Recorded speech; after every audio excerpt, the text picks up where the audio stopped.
Okay, here's the problem.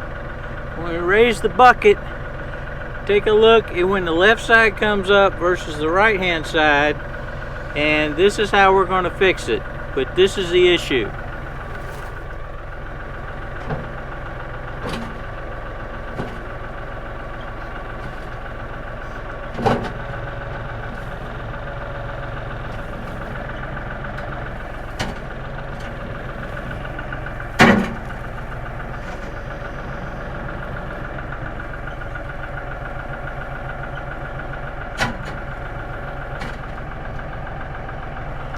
See the gap between this side over here on the left side and over here on the right?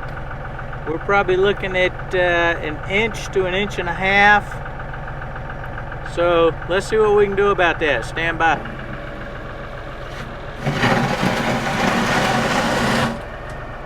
Now we may be off just a tad, but if you're off a half inch or a quarter inch instead of an inch and a half, that is good enough for what we're doing with this thing. Okay, the first thing you want to do when you're troubleshooting an uneven bucket is to look for the obvious first. You know, just like in Forrest Gump. Oh, has it got guys in it? Well, make sure that you don't have a lot of crud and stuff up under here so that when you do your quick attach, that it actually gets up and mates well. The next thing you want to do is to make sure that your tire pressures are equal. They don't have to be equal all the way around. Matter of fact, they probably should not be. But they need to be equal side to side. By that I mean the front tires should be equal pressure left to right, and the rear tires should be equal pressure left to right. Especially the rear tires with this longer arm between the rear of the tractor and the front of the bucket. You're going to have a much greater error if your tire pressures are low or if they're uneven. So we had done all that, and we still had an uneven bucket, as you saw at the beginning of the video. So what we did was grab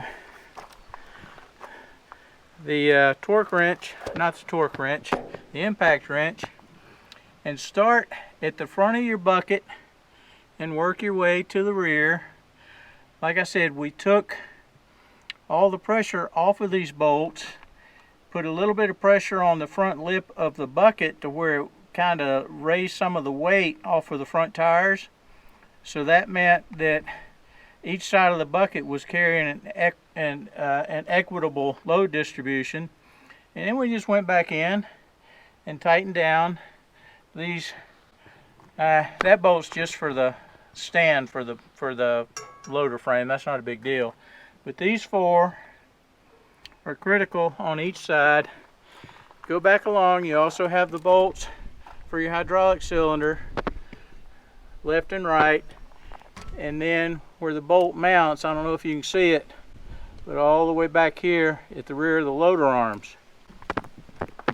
If you will make sure your tire pressures are good and that you have all those bolts torqued down completely and your bucket still isn't level, then you either have a bent bucket, which means you're probably using it like a bulldozer instead of a compact tractor, and that's a big no-no, or you have somehow managed to bend your tractor frame, which is another big no-no, or on the LS tractor you can see where this loader frame is actually bolted to the tractor frame.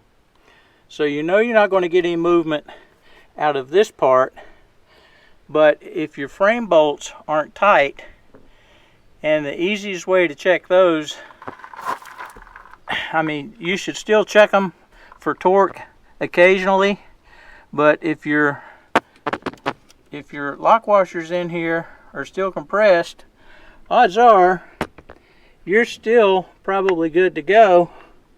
And that's just an easy walk around while you crank your tractor and check your oil levels and do all that while you're waiting on your tractor to warm up, and the seals and the transmission fluid and all that. So that's an easy thing to check actually on a daily basis before you go out and run this thing, because you spend a ton of money on one of these. It's not going to get any cheaper in the near term. I can assure you of that. And with the way the Biden economy's going, you're going to have to make do with what you got for a long time, I think. So, other than that, if you like our stuff, give us a like, subscribe, be sure to hit the notifications. I know you've seen a lot of aviation related stuff on the channel late, and we've lost a ton of subscribers over that. But take heart, we are moving aviation. We're going to split that out into its own channel.